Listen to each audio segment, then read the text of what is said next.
तो दोस्तों आज हम लोग सीखने वाले हैं अलाइनमेंट फॉर्मेटिंग। आप देख रहे हैं स्क्रीन पर, इस जगह आपको अलाइनमेंट फॉर्मेटिंग नजर आएगा।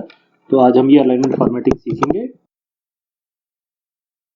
इस अलाइनमेंट फॉर्मेटिंग का शॉर्टकट है कंट्रोल 1। जब आप कंट्रोल 1 प्रेस करते हैं तो आपको शॉर्टकट ओपन हो जाएगा ये, और यहाँ पर ये अलाइनमेंट है। हम लोग अलाइनमेंट देखते हैं। ओके, दूसरा तरीका है, आप यहाँ अलाइनमेंट फॉर्मेटिंग रिबन टैब पर जाकर यहाँ डबल क्लिक करेंगे तो भी ये फॉर्म हो जाएगा। और यहाँ पे अलग अलग तरह के अलाइनमेंट्स हैं, इसको हम डिटेल में देखते हैं। फिलहाल यहाँ पर देखिए कस्टमर सेगमेंट, यहाँ पे हमने लास्ट वीडियो में देखा था एक कस्टमर सेगमेंट हिडन है। इसको देखने के दो तरीके हैं। एक तरीका है आप सी और डी कॉलम पर जाकर डबल क्लिक कर दीजिए और एक कस्टमर सेगमेंट पूरा नजर आता है। मेरे पास एक दूसरा भी तरीका है कि सपोज ये माने पूरे मेरे एक्सेल की एक शीट पर ज्यादा जगह नहीं है तो मैं इसकी विड्थ को बढ़ा नहीं सकता हूँ। तो इसके लिए तरीका है, मैं यहाँ पर रैप टेक्स्ट क्लिक करूंगा तो एक कस्टम सेगमेंट 2 लाइन में आ जाएगा, रैप हो जाएगा टेक्स्ट पूरे इसमें। इस तरह प्रोडक्ट कैटेगरी को भी मैं रैप टेक्स्ट करके 2 अलग अलग लाइन में देख सकता हूँ। तो ये एक बड़ा अच्छा तरीका है ज्यादा लाइन में प्रोडक्ट करने का। इसी तरह से एक और यहाँ इंटरेस्टिंग है मर्ज एंड सेंटर। सपोज ये कॉर्पोरेट है, यहाँ पर मुझे इन्हें एक ही कॉर्पोरेट लिखना है तो मैं मर्ज एंड सेंटर क्लिक करके ओके करूंगा तो एक सिंगल वर्ड कॉर्पोरेट आ जाएगा। तो मुझे डेटा ज्यादा आसानी से ज्यादा अच्छा नजर आएगा। इस तरह यहाँ पर होम ऑफिस है, मैंने होम ऑफिस सेलेक्ट किया और फिर मर्ज एंड सेंटर किया। एरर एक बार यहाँ पर ध्यान दें, merging sales only keep upper left values and discard other values. इसका मतलब है जब भी आप मर्ज करेंगे तो वो सबसे पहली वैल्यू को जो होगा उसको ही लेगा, बाकी सारी वैल्यूज को डिस्कार्ड कर देगा। तो आप इस बात का ध्यान रखें कि जब भी आप मर्ज करेंगे सारी वैल्यूज एक जैसी होनी चाहिए, और प्रेस करेंगे और ये एक होम ऑफिस लिखा जाएगा। इस तरह हम होम सप्लाईज को भी मर्ज एंड सेंटर कर सकते हैं और ये वाली होम सप्लाईज को मर्ज एंड सेंटर करेंगे तो आप देखेंगे कि ये बड़े ठीक से नजर आ रहा है थोड़ा सा। तीसरा है कस्टमर सेगमेंट और प्रोडक्ट कैटेगरी लेफ्ट पर है, उल्टे हाथ पर है, मुझे इनको सेंटर में करना है तो मैं सेंटर दबाकर इनको सेंटर अलाइन कर सकता हूँ।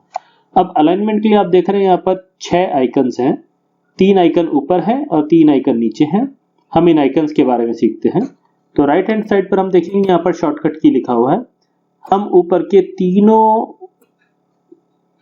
सेल्स को सेलेक्ट करते हैं और मर्ज एंड सेंटर क्लिक करते हैं। मर्ज करते ही ये तीनों सेल सेलेक्ट होकर मर्ज हो जाएंगे, यानी कि जुड़ जाएंगे और एक सिंगल सेल में बन जाएंगे और डेटा भी जो है वो सेंटर में आ जाएगा। ठीक इस तरह यहाँ पर कंट्रोल 1 है, इसको हम देखते हैं। हमने ये सारी सेल्स को एक साथ सेलेक्ट कर लेते हैं और मर्ज एंड सेंटर दबाते हैं। मर्ज होते ही ये सब सेंटर में आ जाएगा और सारे सेल्स मर्ज होकर एक सिंगल सेल बन जाएंगे। और आप देख रहे हैं कंट्रोल 1 सबसे नीचे आ गया है। अब हम ट्राई करते हैं, ये 3 आइकन जो अलाइनमेंट में है, पहला आइकन दबाते हैं तो ये सबसे ऊपर जाता है, दूसरा आइकन दबाते हैं तो बीच में जाता है और तीसरा आइकन दबाते हैं तो ये नीचे जाता है। इसका मतलब है कि हमारा ये वर्टिकल रो से काम कर रहा है अलाइनमेंट। इसी तरह से दूसरा अलाइनमेंट है हमारा है, अगर आप ध्यान से देखेंगे तो ये अगर हम लेफ्ट दबाते हैं तो लेफ्ट में आ जाएगा कंट्रोल 1, सेंटर से सेंटर में आएगा और इससे राइट में आएगा। इसका मतलब ये अलाइनमेंट हमारा हॉरिजॉन्टल में काम कर रहा है। मेरी रिक्वायरमेंट है कि मुझे कंट्रोल 1 यहाँ सेंटर में लाना है, तो उसका क्या तरीका है? उसके लिए मैं क्या कर सकता हूं कि मैं दोनों सेंटर्स को अलाइनमेंट को बटन को क्लिक करूंगा और मेरा अलाइनमेंट सेंटर में आ जाएगा कंट्रोल 1। ये एक बड़ा अच्छा तरीका है डेटा को कहीं भी अलाइन करने के लिए। इसके बाद आप देखेंगे यहाँ पर एक और बटन है, यहाँ पर ए भी लिखा हुआ है। अगर आप इस पर क्लिक करेंगे तो यहाँ पर आप देखते हैं कि आप अपने टेक्स्ट को, डेटा को कोई एंगल पर भी एक सेल के अंदर सेट कर सकते हैं। जैसे कि यहाँ पर कहता है वर्टिकल टेक्स्ट आप करते हैं तो कंट्रोल 1 इस तरह से सीधा सीधा ऊपर से नीचे की तरफ लिखा हुआ आ जाता है। दूसरा एक और तरीका है, आप क्लिक करें और लिखें एंगल काउंटर क्लॉकवाइज और ये कंट्रोल 1 तिरछा लिखा हुआ आ जाएगा। तो ये एक तरीका है डेटा को रिप्रेजेंट करने का। अगर आपकी जरूरत है, आपको लगता है डेटा आपको ऐसे नहीं करना है, तो वापस उसी आइकन पर जाएं और उसके एंगल को खत्म कर दें और ये डेटा सीधा सीधा आ जाएगा। शॉर्टकट के लिए यहाँ पर कंट्रोल 1 लिखा हुआ है, ये आप देख रहे हैं। तो हम लोग कंट्रोल 1 ही दबाएंगे। कंट्रोल 1 दबाते ही ये फॉर्म खुल जाता है।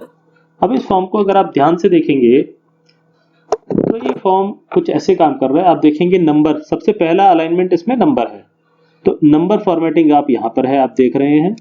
दूसरा है अलाइनमेंट, तो अगर आप अलाइनमेंट देखेंगे तो अलाइनमेंट आपका ये रहा। तीसरा है फ़ॉन्ट, अगर आप देखेंगे फ़ॉन्ट तो ये फ़ॉन्ट आपका ये रहा। चौथा है बॉर्डर्स, बॉर्डर्स आपके ये रहे। इस जगह पर। उसके बाद है फिल, मतलब कि कलर्स फिल करना। ये रहा आपका फिल। इस तरह से क्या है कि ये सारा एक ही फॉर्म में आपकी सारी फॉर्मेटिंग के छोटे छोटे ऑप्शंस खुल जाते हैं। लास्ट ऑप्शन इस फॉर्म में है प्रोटेक्शन। प्रोटेक्शन जो है आपका डेटा के लिए है और किस तरह से शीट को आप प्रोटेक्ट कर सकते हैं, इसका एक अलग लेक्चर हम पूरा डिटेल में बाद में लेंगे।